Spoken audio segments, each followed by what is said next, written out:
नमस्कार, मी डी.टी. आंबेगावे, मुख्य संपादक सत्य पोलीस टाइम्स। सामान्य जनतेचा आवाज बुलंद करण्यासाठी सत्य पोलीस टाइम्स या चॅनेलला आत्ताच सबस्क्राइब करा। मिशन सिंधू या कशा पद्धतीने नाव दिले गेले याला कारण काय? बघा, माझ्या भारत देशातल्या पहलगाम येथे ज्या महिला आहेत त्यांच्या कपाळाचं कुंकू जे पुसलं गेलं, तर ते कपाळाच्या पुसलेल्या कुंकवाचं कुठेतरी बदला आणि कुठेतरी त्या महिलांना न्याय मिळावा यासाठी असं मला वाटतं। म्हणून त्या महिलांना न्याय मिळण्यासाठी तुमचं सिंदूर पुसलं गेलेलं आहे, पण ज्यांनी सिंदूर पुसलेलं आहे त्यांचं डायरेक्ट घरच पुसू, कदाचित असं होऊन माननीय पंतप्रधान, माननीय गृहमंत्री, माननीय संरक्षण मंत्री या सगळ्यांनी विचारपूर्वक मिशन सिंदूर नाव दिलं असावं असं मला वाटतं। त्यासाठी अविनाश कदम आहे, तर आपण त्यांच्याकडनं जाणून घेऊ जो काही जो हमला झाला त्या हमल्यामध्ये काही दहशतवादी मारले गेलेले आहेत, याच्याबद्दल आपण कशा पद्धतीने विश्लेषण करू शकता?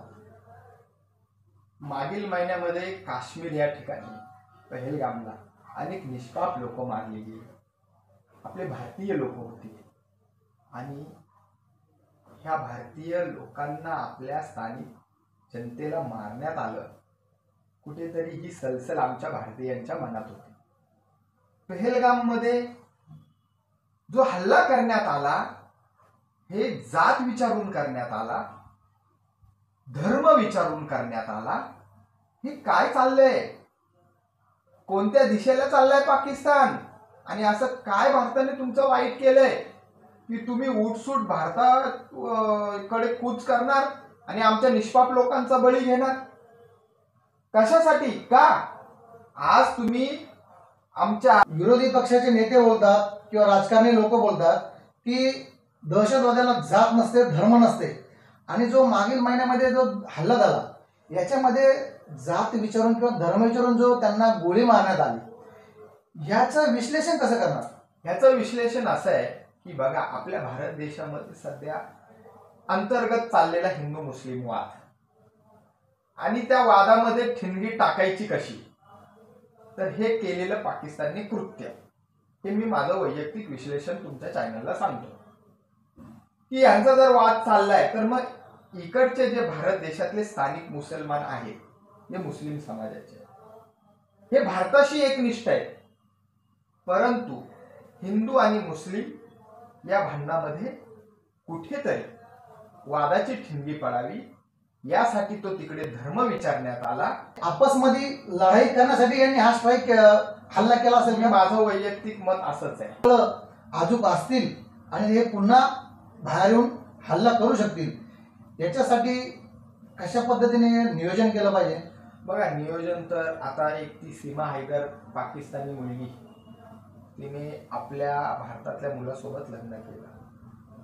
मुळात ती भारतात ज्या प्रकारे आली हा सुद्धा एक गुन्हाच आहे। याला कोणीतरी खत पाणी घातलं जातं ती भारतात येण्यासाठी? याला खत पाणी नाही, ह्याला काही छुपे रस्ते असतात की हे जे दहशतवाद्यांना कळलेले।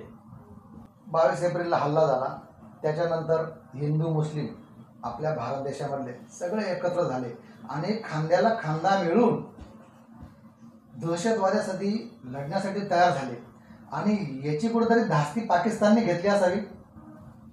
बघा, आपल्या भारत देशाच्या जनगणामध्ये लिहिलेले आहे, विजयी विश्व तिरंगा प्यारा, झेंडा ऊंचा रहे हमारा। रात्री एअर स्ट्राईक झाला सिंदूर, आणि याच्यानंतर सकाळी आपण पेढे वाटले, ढोल वाजवले, हा कशा पद्धतीने आपण आनंद साजरा केला? आपण एवढाच आनंद साजरा करू शकतो ना। भारत देशाच्या सैनिकांना आपण प्रोत्साहित करण्यासाठी एवढंच करू शकतो। आपल्याला एक भारतीय आहे म्हणून अभिमान आहे। मला भारतीय, मी हिंदुस्थानी आहे, मला ह्याचा अभिमान। ते महाराष्ट्र नवनिर्माण सेनेचे वाहतूक अध्यक्ष अविनाश कदम, तर कॅमेरामॅन रामकुमार सह राहुल खंडीजोड, सत्य पोलीस टाइम, मुंबई। सामान्य जनतेचा बुलंद आवाज, सत्य पोलीस टाइम्स।